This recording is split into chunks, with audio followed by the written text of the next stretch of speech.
নমস্কার বন্ধুরা, WB good নিউজের সকলকে জানাই স্বাগতম।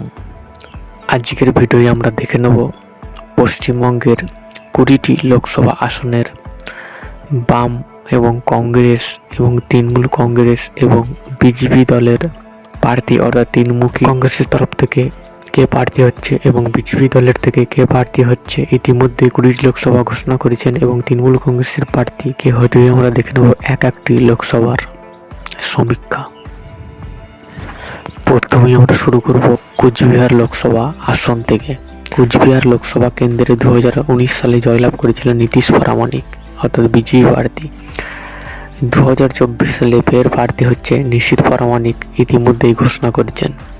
তৃণমূল কংগ্রেসের তরফ থেকে প্রার্থী হচ্ছে পার্থপ্রতিম রায়, অর্থাৎ 2024 সালে, এবং কংগ্রেসের তরফ থেকে প্রার্থী হচ্ছে কেশব দে। পরের লোকসভা কেন্দ্র বহরমপুর। তো বহরমপুর আসনে 2019 সালে জয়লাভ করেছিলেন অধীর চৌধুরী, অর্থাৎ কংগ্রেস প্রার্থী। 2024 সালে বহরমপুর আসন থেকে ফের লড়ছে অধীর চৌধুরী, অর্থাৎ কংগ্রেস প্রার্থীর তরফ থেকে। তো এই আসনে তৃণমূলের অর্থাৎ হয়ে প্রতিদ্বন্দ্বিতা করছেন বর্তমান এমএলএ অর্থাৎ হুমায়ুন কবির, এবং বিজেপি ইতিমধ্যেই প্রার্থী ঘোষণা করেছেন। তো এই আসন থেকে বিজেপি প্রার্থী ঘোষণা করছে নির্মল কান্তি সাহাকে। পরের লোকসভা কেন্দ্র কাঁথি। তো কাঁথি লোকসভা আসনে 2019 সালে জয়লাভ করেছিলেন অর্থাৎ তৃণমূল কংগ্রেসের তরফ থেকে শিশির অধিকারী। তো আসন থেকে বিজেপি অর্থাৎ প্রার্থী ঘোষণা করেছেন সৌমেন্দু অধিকারীকে, এবং তৃণমূলের হয়ে প্রতিদ্বন্দ্বিতা করছেন 2024 সালে সম্ভাব্য সৌমেন মহাপাত্র, এবং কমিউনিস্ট সম্ভাব্য কাঁথি আসন থেকে প্রার্থী করতে পারে গৌতম পান্ডাকে। পরের লোকসভা কেন্দ্র বিষ্ণুপুর। তো বিষ্ণুপুর আসনে 2019 সালে জয়লাভ করেছিলেন সৌমিত্র খাঁ, অর্থাৎ বিজেপি প্রার্থী। ফের অর্থাৎ বিজেপি প্রার্থীকে টিকিট দিচ্ছে, ইতিমধ্যেই ঘোষণা করেছেন অর্থাৎ বিজেপি সৌমিত্র খাঁ 2024 সালে ফের প্রার্থী। তৃণমূল কংগ্রেস এই আসন থেকে 2024 সালে সম্ভাব্য প্রার্থী করতে পারে সুজাতা মণ্ডল খাঁকে। সিপিএমের তরফ থেকে কমিউনিস্ট সম্ভাব্য প্রার্থী করতে পারে তাপস সিনহাকে। পরবর্তী লোকসভা কেন্দ্র বোলপুর। তো বোলপুর আসন থেকে বিজেপি প্রার্থী ইতিমধ্যেই প্রার্থী ঘোষণা করছেন অর্থাৎ প্রিয়া সাহা, এবং তৃণমূল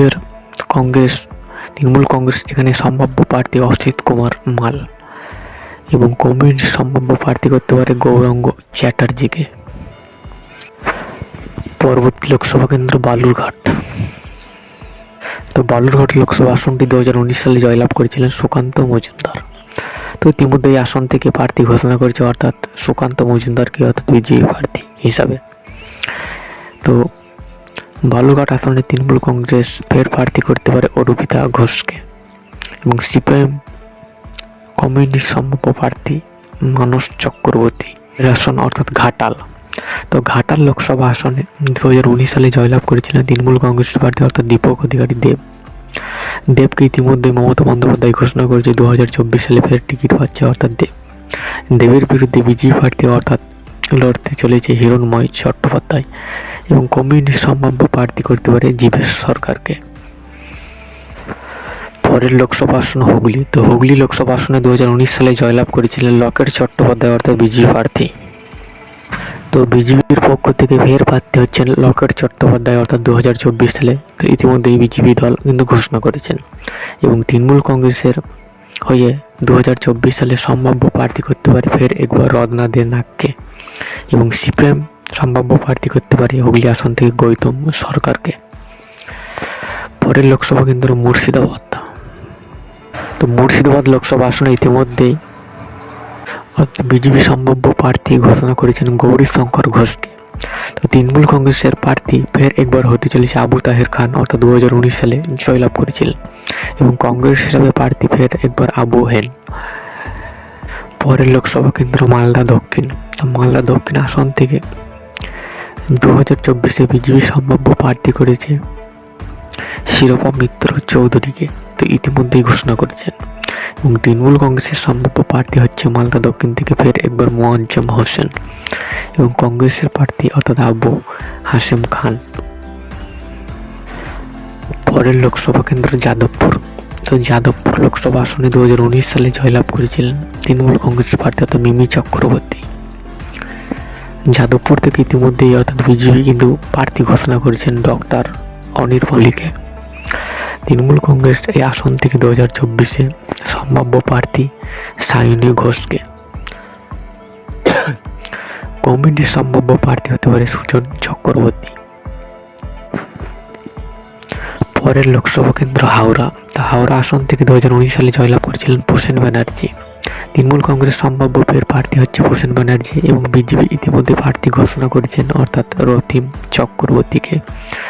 সিপিএমের পক্ষ থেকে সম্ভাব্য প্রার্থী অর্থাৎ সূর্যকান্ত মিশ্র। পরবর্তী লোকসভা কেন্দ্র বাঁকুড়া। তো বাঁকুড়া লোকসভা আসনে 2019 সালে জয়লাভ করেছিলেন সুভাষ সরকার। তো ইতিমধ্যেই সুভাষ সরকারকে ফের প্রার্থী ঘোষণা করেছে বিজেপি। বাঁকুড়া আসন থেকে 2024-এ তৃণমূল কংগ্রেস সম্ভাব্য প্রার্থী করতে পারে কৌশানী মুখার্জিকে এবং সিপিএম প্রার্থী করতে পারে মনোরঞ্জন পাত্রকে। পরের লোকসভা মালদা উত্তর। তো মালদা উত্তর থেকে 2019 সালে জয়লাভ করেছিলেন খগেন মুর্মু অর্থাৎ বিজেপি প্রার্থী। তো ফের প্রার্থী করেছে অর্থাৎ বিজেপি খগেন মুর্মুকে। তো তৃণমূল কংগ্রেস ফের একবার প্রার্থী করতে পারে অর্থাৎ মৌসুম নূরকে অর্থাৎ তৃণমূল কংগ্রেসের তরফ থেকে, এবং কংগ্রেস প্রার্থী ঈশা খান চৌধুরীকে ফের একবার টিকিট দিতে চলেছে। পরের লোকসভা কেন্দ্র রানাঘাট। তো রানাঘাট লোকসভা আসনে 2019 সালে জয়লাভ করেছিলেন জগন্নাথ সরকার। তো ফের প্রার্থী বিজেপি ঘোষণা করেছে অর্থাৎ জগন্নাথ সরকারকে। তৃণমূল কংগ্রেস এখানে সম্ভাব্য প্রার্থী করেছে তাপস মণ্ডলকে। পরের লোকসভা কেন্দ্র কৃষ্ণনগর। কৃষ্ণনগর আসন থেকে মহুয়া মৈত্র জয়লাভ করেছিলেন। তো তৃণমূল কংগ্রেস ফের প্রার্থী ঘোষণা করেছেন অর্থাৎ মহুয়া মৈত্রকে, এবং বিজেপি প্রার্থী হিসাবে কল্যাণ চৌবেকে প্রার্থী ঘোষণা করতে চলেছে বিজেপি, এবং সিপিএম এর তরফ থেকে হতে পারে মীনাক্ষী মুখার্জি।